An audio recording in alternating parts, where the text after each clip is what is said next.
नमस्कार, आप देख रहे हैं अपने उत्तराखंड में हूं आपके साथ संदीप तिवारी। उत्तराखंड के मुख्यमंत्री पुष्कर सिंह धामी ने दिल्ली में केंद्रीय गृह मंत्री अमित शाह से मुलाकात की। इस दौरान सीएम धामी ने अमित शाह से राज्य में आपदा प्रबंधन और पुलिस बल के आधुनिकीकरण से संबंधित विभिन्न बिंदुओं पर विचार विमर्श किया। अपनी मुलाकात के बारे में बताते हुए सीएम धामी ने ट्वीट किया। उन्होंने लिखा कि गृह मंत्री अमित शाह से भेंट हुई और उनका बहुमूल्य मार्गदर्शन प्राप्त किया।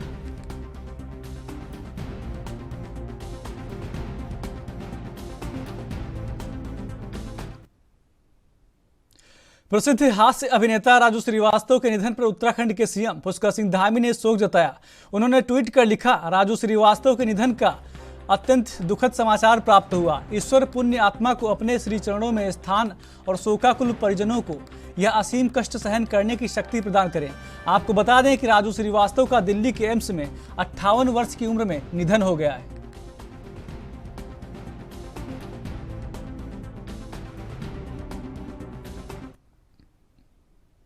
वहीं कोटद्वार में विभिन्न सरकारी योजनाओं के तहत लाभार्थियों को ऋण स्वीकृत पत्र वितरण समारोह का आयोजन किया गया। कार्यक्रम में बतौर मुख्य अतिथि उत्तराखंड विधानसभा अध्यक्ष रितु खंडूरी ने 205 ऋण पात्रों को 10 करोड़ 70 लाख रुपए के ऋण स्वीकृति पत्र वितरित किए। साथ ही विधानसभा अध्यक्ष ने लाभार्थियों से सरकार की योजनाओं का लाभ उठाकर रोजगार शुरू करने की अपील की है।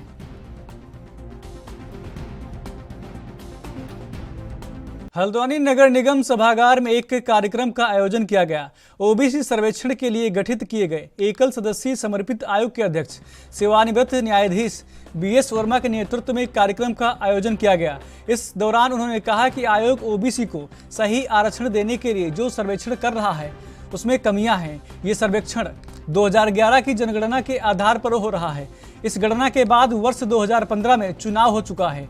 इसके बाद वर्ष 2021 में जनगणना होनी थी। सरकार इस गणना को भी नहीं करवा सकी। बीएस वर्मा ने कहा कि पहले जनगणना होनी चाहिए, तभी ओबीसी को सही ढंग से आरक्षण मिल सकेगा। यदि सरकार या निर्वाचन आयोग 2011 की जनगणना के आधार पर ही चुनाव करवाना चाहती है तो जनगणना का दूसरा चक्र लागू कर चुनाव कराए।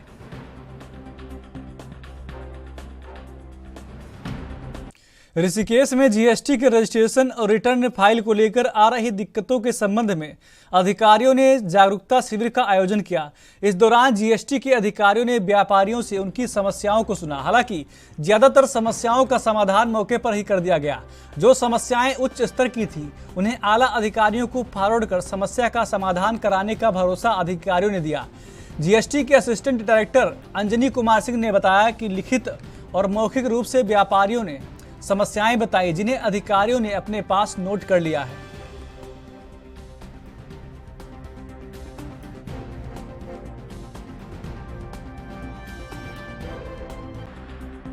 जीएसटी के लिए जागरूकता अभियान किया, तो इसमें हम व्यापारियों से मिलकर के ये जानना चाह रहे थे कि व्यापारियों को क्या समस्याएं आ रही हैं, जीएसटी रजिस्ट्रेशन में उनको क्या समस्या आ रही हैं, इसके अलावा रिटर्न फाइलिंग में उनको किसी तरह की समस्या आ रही है। तो हमने ज़्यादातर उनसे लिखित में भी लिया, मौखिक भी उनके प्रश्नों का समाधान किया जो हमारे स्तर पे था। इसके अलावा कुछ अगर उनको और भी समस्याएं हैं तो उसके लिए वो 10 से 5 तक हमारे ऋषिकेश कार्यालय में कभी भी आ सकते हैं। इस बारे में भी उनको अवेयर किया। और इसके अलावा समाधान के संबंध में कई व्यापारियों के अंदर जिज्ञासा थी कि समाधान के डीलर किस तरह से उनको क्या सुविधाएं मिलती हैं, उसको हमने उनका निस्तारण किया। कुछ कंपोजिशन के संबंध में डीलर थे, उनको ये जानना था कि उनके रिटर्न फाइलिंग का क्या स्टेटस होता है, क्या पोजीशन होती है, किस अगर वो रिटर्न फाइल नहीं कर पाते तो उसका क्या है। उसको भी हमने उन्हें बताया कि आप अगर एसएमएस के माध्यम से भी चाहें तो रिटर्न फाइल कर सकते हैं। तो इस तरह से कई हम लोगों ने यहाँ पर इशूज़ डिस्कस किए व्यापारियों के साथ और प्रयास ये किया कि ज़्यादातर उनकी समस्याओं का समाधान हो सके। जो हमारे स्तर का नहीं होगा हम उसे ऊपर भेजेंगे और उस लेवल पर उनका समाधान कराने का प्रयास करेंगे। इसके अलावा हमने व्यापारियों से ये भी कहा है कि अगर आपको किसी भी तरह की समस्या है तो आप हमारे कार्यालय आइए, आपका स्वागत है। हम वहाँ पर आप हमसे डिस्कस करिए। गलत किसी तरह का कार्रवाई करने की बजाय आप हमसे सही जानकारी। हास्य कलाकार राजू श्रीवास्तव का 58 वर्ष की उम्र में दिल्ली के एम्स अस्पताल में निधन हो गया है। उनके निधन की खबर से उनके चाहने वालों में शोक व्याप्त हो गया है। रुड़की में हास्य कलाकार सज्जाद झंझट ने राजू श्रीवास्तव के निधन पर शोक तो व्यक्त किया है। उन्होंने कहा कि मैंने राजू श्रीवास्तव के साथ कई कार्यक्रमों में हिस्सा लिया है। उनके जाने से जो क्षति हुई है उसकी भरपाई कभी नहीं की जा सकती।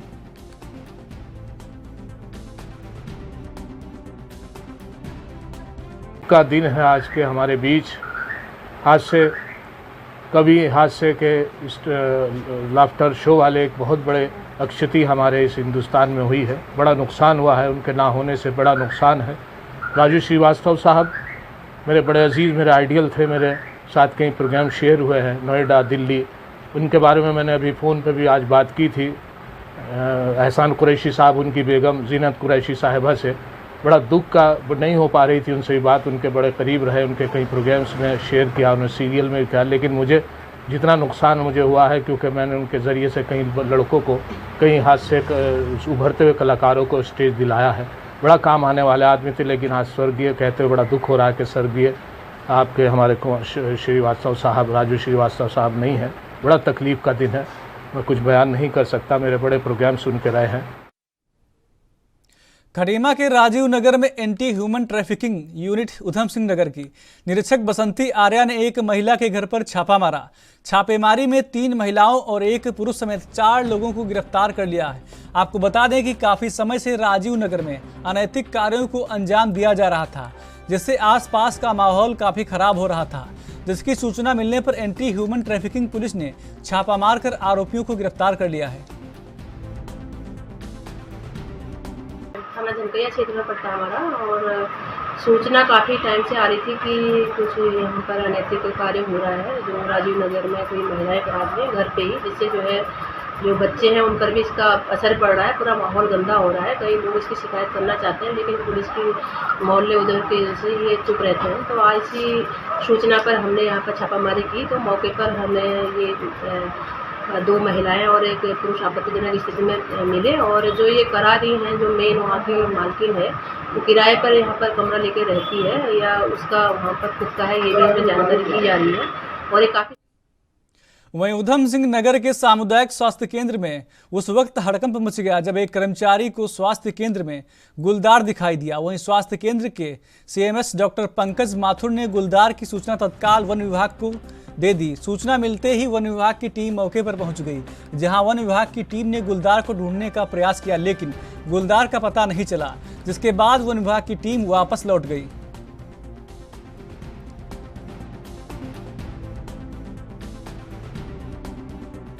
डिलीवरी हुई थी, मैं उसका कूड़ा फेंकने जा रही थी, तो मैं रास्ते में पहुंची, थोड़ी दूर ही बस बाग वहाँ तेंदुआ खड़ा था बहुत बड़ा।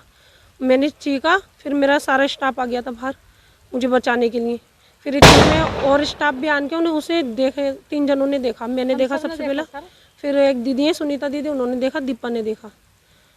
जी वन विभाग की टीम आ गई, हमने तुरंत अपने सीएमएस सर को सूचना कर दी थी, सर ने वन विभाग वाले बुला दिए। सूचना मिली थी हमें यहाँ हॉस्पिटल से, तो हम आए, पूरी टीम लेके आए और यहाँ सर्च किया जहाँ जहाँ उन्होंने बताया था, और वहाँ पर कहीं पर भी ऐसी हमको कुछ मिला नहीं कि गुलदार यहाँ पर आया था या नहीं आया था। इस तरह कोई प्रूफ नहीं मिला। हो सकता है आया भी हो, लेकिन हमने देख लिया, फ़िलहाल ऐसा कहीं पर नहीं है, गुलदार की संभावना अभी नहीं मिली हमें। देखेंगे आगे, अगर कोई इस तरह से होगा तो ये हमें सूचित करेंगे, उस हिसाब से फिर आगे देखेंगे। सीसीटीवी कैमरे तो वहाँ मेरे ख्याल से अब हॉस्पिटल वालों ने अगर लगाए होंगे तो चेक भी कराएंगे अगर ज़रूरत पड़ने पर। फिलहाल तो अभी हमने जो सर्च किया उसमें तो ऐसा कहीं पर कोई उनके निशान या कोई ऐसा आभास नहीं लगा कि यहाँ आया होगा करके। आगे देखते हैं। अगर प्रदेश के कृषि सैनिक कल्याण मंत्री और जनपद उधम सिंह नगर के प्रभारी मंत्री गणेश जोशी ने काशीपुर पहुंचकर बीजेपी द्वारा आयोजित स्वच्छता अभियान कार्यक्रम में प्रतिभाग किया। इस दौरान कैबिनेट मंत्री गणेश जोशी ने काशीपुर के महाराणा प्रताप चौक व पंत पार्क में प्रधानमंत्री मोदी के जन्मदिवस को सेवा सप्ताह के रूप में मनाते हुए सड़क पर झाड़ू लगाकर स्वच्छता का संदेश दिया, जहां उन्होंने महाराणा प्रताप और गोविंद वल्लभ पंत की मूर्ति पर माल्यार्पण भी किया। साथ ही मंत्री जोशी ने पर्यावरण मित्रों से भी मिले और उनका हालचाल भी जाना। आज काशीपुर में हमने जहाँ महाराणा प्रताप की मूर्ति का सफाई की, यहाँ के गोविंद वल्लभ पंत जिन्होंने यहाँ पर एक बहुत बड़ा इंस्टीट्यूशन यहाँ पर खोला, यहाँ पर भारत के अध्यक्ष रहे और तराई को सवार का काम जिन्होंने किया, उनकी मूर्ति को भी हमने जाकर सफाई की। और हमारे कारगिल के शहीद जिन्होंने देश की रक्षा करते प्राणों की आहुति दी, वहाँ पर हम गए और आज एक नाटक के माध्यम से यहाँ के बच्चों ने स्वच्छता के लिए जागृत करने का काम किया, प्लास्टिक यूज को मना करने का काम किया। मैं इसके लिए यहाँ के युवकों को, उन बच्चों को भी वो देता हूँ। और आज हमें संकल्प लेना होगा कि जो स्वच्छ भारत अभियान का मोदी जी का नारा है उसको हम साकार करेंगे। अपने घर को, अपने मोहल्ले को, अपने गांव को, अपने वार्ड को, अपने शहर को स्वच्छ रखें। कार्यक्रम की शुरुआत की है आपने, स्वयं कई जगह सफाई भी की और महापुरुषों के भी, तो क्या ये सुचारू रहेगा कार्यकर्ताओं को या जनता को? देखिए, अक्सर देखने में क्या आता है कि लोग सिर्फ मात्र एक दिन इसको कार्यक्रम को करते हैं और बाद में भूल जाते हैं। आज देश के प्रधानमंत्री नरेंद्र मोदी जी जहाँ देश को ले जा रहे हैं, मैं कहूँगा नए भारत के निर्माता, जिन्होंने पूरे देश को विश्व के अंदर एक पहचान दी है। मुझे अभी एक कार्यक्रम में विदेश जाने का मौका मिला, एग्रीकल्चर कॉन्क्लेव में 117 देशों के लोग वहाँ पर थे। और जब हम लंच कर रहे थे तो मेरे से एक स्टूडेंट ने पूछा, brother from where you come? तो मैंने कहा नरेंद्र मोदी। उसने कहा इंडिया। आज भारत के हाल को ऊंचा करने का काम नरेंद्र मोदी जी ने किया है और उनके जन्मदिन को 17 तारीख 72 हरिद्वार में जिला पंचायत चुनाव के दौरान कांग्रेस को बड़ा झटका लगा है। कांग्रेस के प्रदेश महामंत्री और ओबीसी मोर्चा के पदाधिकारी रहे प्रमोद खारी ने कांग्रेस से इस्तीफा दे दिया है। एक निजी होटल में प्रेस कॉन्फ्रेंस करते हुए प्रमोद खारी ने प्रदेश कांग्रेस और प्रदेश अध्यक्ष पर गंभीर आरोप लगाते हुए कहा कि पार्टी में सिर्फ मतलबी लोगों के तवज्जो दिया जा रहा है। आपको बता दें कि जमीनी और ईमानदार कार्यकर्ताओं को लगातार नजरअंदाज किया जा रहा है। पार्टी में उपेक्षा से नाराज होकर लगातार लोग पार्टी छोड़ रहे हैं। उन्होंने दावा किया है कि उनके साथ बड़ी संख्या में लोग कांग्रेस पार्टी छोड़कर जल्द ही भारतीय जनता पार्टी में शामिल हो जाएंगे।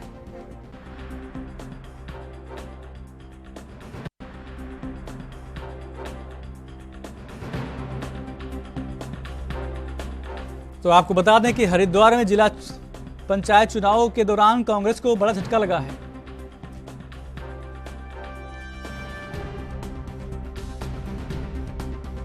कांग्रेस के प्रदेश महामंत्री और ओबीसी मोर्चा के पदाधिकारी रहे प्रमोद खारी ने कांग्रेस से इस्तीफा दे दिया है।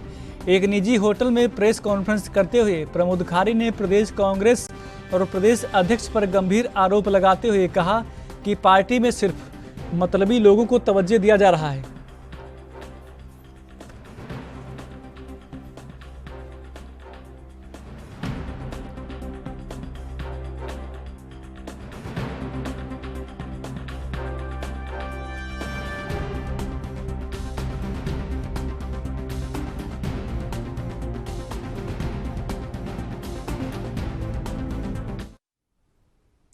लगातार दूसरी बार प्रदेश में सत्ता की दौड़ से बाहर होने से कांग्रेस नेतृत्व के रुख में बदलाव देखा जा रहा है। आपको बता दें कि कांग्रेस प्रदेश अध्यक्ष करण माहरा के बयान पर इस बार कांग्रेस की प्रदेश कार्यकारिणी पूर्व की भांति जंबो आकर नहीं होगी, इसे बहुत सीमित और सूक्ष्म बनाया जाएगा। वहीं हल्द्वानी में कांग्रेस के विधायक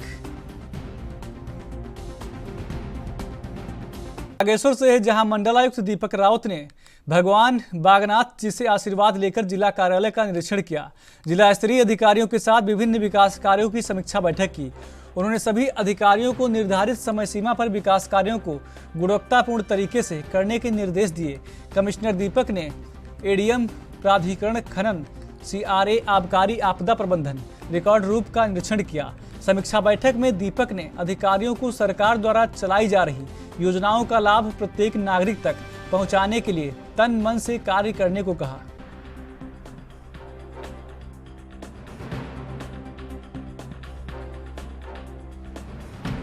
यहाँ पे हुई सभी डिपार्टमेंट्स यहाँ पे थे और मुख्यतः हमने ब्रिजेस पे और रोड्स पे और हेल्थ सेक्टर पे इस पे फोकस किया है और इस बात पे जोर दिया गया है कि जो चीज़ें हमारी रुकी हुई हैं, जैसे आपके ब्रिजेस हैं या फिर बहुत सी चीज़ें ऐसी हैं जो कि इसलिए रुकी हुई हैं कि वहाँ तक अप्रोच नहीं हो पाई, या फिर इसलिए भी रुकी, जैसे रैपकॉस के केस में डिपार्टमेंट द्वारा ध्यान नहीं दिया जा रहा है या उचित कार्रवाई जो वेंडर्स के खिलाफ करनी चाहिए वो नहीं की जा रही है। तो इसमें डीएम साहब से भी हमने कहा है कि इसको हर महीने वो एक बार अपने स्तर से देख लें। इसमें माननीय विधायक का भी बड़ा अच्छा इनपुट हमको मिला। पीएमजीएसवाई की रोड्स में अच्छी प्रोग्रेस है। कुछ रोड्स ऐसी हैं जिसमें ऐसा लगता है कि वेंडर्स के विरुद्ध ठोस कार्रवाई होनी चाहिए थी जो नहीं की गई, तो इसमें डिपार्टमेंट को डायरेक्शंस मिले कि वो इसको करें। इसके अलावा जल जीवन मिशन के वर्क्स को भी रिव्यू किया गया। इसमें ज़्यादातर वर्क्स के टेंडर्स हो चुके हैं, ये अवार्ड के स्टेज पे हैं और बहुत से काम ऐसे हैं जो कि मतलब पूरा होने की ओर है। 300 विलेजेस मुझे बताया गया ऐसे जिसमें कि जल जीवन मिशन के मानकों के अनुरूप जो जलापूर्ति है वो पहले से हो रही है। और एक बड़ा प्रॉब्लम यहाँ पे आज सामने आई है कि जो हमारा जिला अस्पताल है इसकी बेड कैपेसिटी बड़ी लिमिटेड है। जिस हिसाब से यहाँ पे आईपीडी हो रही है, जिस हिसाब से लोग आ रहे हैं, ये पर्याप्त नहीं है। उसको बढ़ाए जाने की आवश्यकता है, चाहे इसको हम वर्ल्ड बैंक में प्रस्तावित करें या अन्य जगहों से प्रस्तावित करें, तो उसको बढ़ाया जाएगा।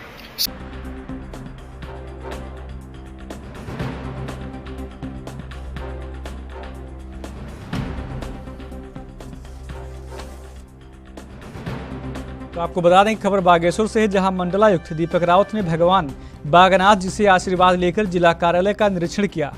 जिला स्तरीय अधिकारियों के साथ विभिन्न विकास कार्यों की समीक्षा बैठक भी की।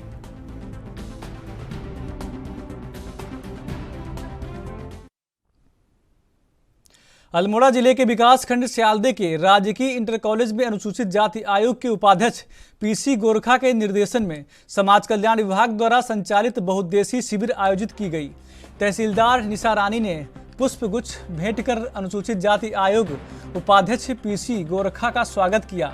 शिविर में राजस्व, सहकारिता, पशुपालन, कृषि, उद्यान, पंचायती राज, स्वास्थ्य, ग्रामीण आजीविका मिशन समेत कई विभागों ने स्टॉल का निरीक्षण किया और ग्रामीणों को सरकार द्वारा चलाई जाने वाली योजनाओं की जानकारी दी गई। वहीं पीसी गोरखा ने क्षेत्र की कई समस्याओं का मौके पर समाधान किया। उन्होंने कहा, आज लगातार पहाड़ से हो रहे पलायन पर रोक लगे। इस उद्देश्य से जन बहुउद्देशीय शिविर सरकार द्वारा आयोजित की जा रही है ताकि रोजगार परक योजनाओं का लाभ लाभार्थियों को मिल सके।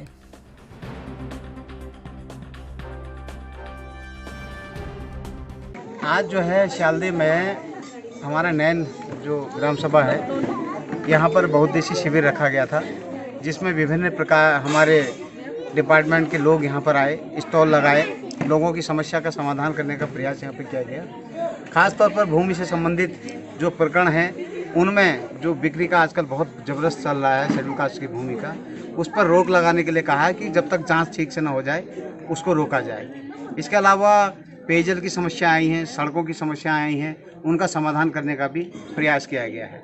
मैं यहाँ पर जितने भी अधिकारी थे सबसे संतुष्ट हूँ कि इस क्षेत्र में बहुत बेहतरीन कार्य हो रहा है। दूरस्थ क्षेत्र होने के बावजूद भी लोगों की समस्याओं का तत्काल निराकरण हो रहा है। जो भी आज हमारे पास 20-22 समस्याएं यहाँ पर आई थी, उसका हमने मौके पर ही निस्तारण किया है। Thank you. उत्तराखंड हाईकोर्ट ने रामनगर के उदयपुरी में संचालित रामनगर स्कैनिंग प्लांट द्वारा मानकों को पूरा नहीं करने के खिलाफ दायर जनहित याचिका पर सुनवाई की।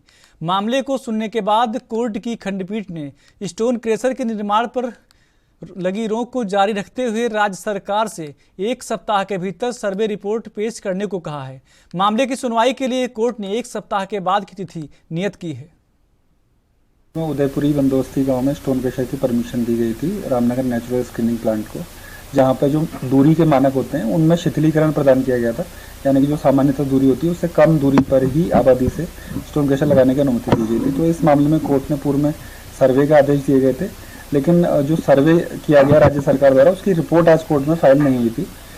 तो कोर्ट ने इस पर डायरेक्ट किया कि 1 सप्ताह के अंदर जो 13 जून को सर्वे किया गया है उसकी रिपोर्ट कोर्ट में दाखिल की जाए और तब तक स्टोन क्रेशर।